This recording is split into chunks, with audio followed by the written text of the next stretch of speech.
Aqua రైతులకు నమస్కారం. అధిక ఉష్ణోగ్రతలు నమోదయ్యే మే నెలలో రొయ్యల సాగులో ఎలాంటి జాగ్రత్తలు తీసుకోవాలో ఈ వీడియోలో తెలుసుకుందాం.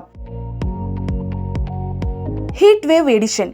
అధిక ఉష్ణోగ్రతలు ఉండే మధ్యాహ్న పూట ఫీడ్ సమయంలో రొయ్యలు సహజంగానే పరిమితికి మించి ఫీడ్ తీసుకుంటాయి. ఈ సమయంలో ఓవర్ ఫీడింగ్ అవ్వకుండా చూసుకోవాలి. పరిమితంగానే ఫీడ్ ఇచ్చుకోవాలి. ఉదయం పూట సాయంత్రం పూట వేళల్లో రొయ్యలు ఫీడ్ని చురుకుగా తీసుకుంటాయి కాబట్టి ఈ వేళల్లో ఫీడ్ని వేసుకుంటూ ఉండాలి.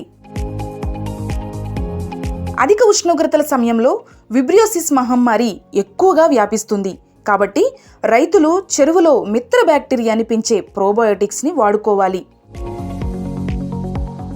అధిక ఉష్ణోగ్రతల సమయంలో రైతులు కేవలం ఫీడ్ చార్ట్ని మాత్రమే కాకుండా చెక్ ట్రేని, వాతావరణ పరిస్థితులను దృష్టిలో ఉంచుకొని ఫీడ్ వేసుకోవాలి.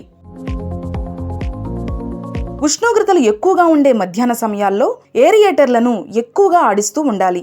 దీనివల్ల చెరువులో నీటి ఉష్ణోగ్రతలు అదుపులో ఉంటాయి. అధిక ఉష్ణోగ్రతల వల్ల pH పెరిగే అవకాశం ఉంటుంది కాబట్టి pHని అదుపులో ఉంచే మెడిసిన్ గాని తౌడు జ్యూస్ గాని వాడుకోవాలి. వేసవి కాలంలో రొయ్యల సాగుకు సంబంధించి మరింత సమాచారం కోసం మా టోల్ ఫ్రీ నెంబర్ 1800 123 9933కి మిస్డ్ కాల్ ఇవ్వండి.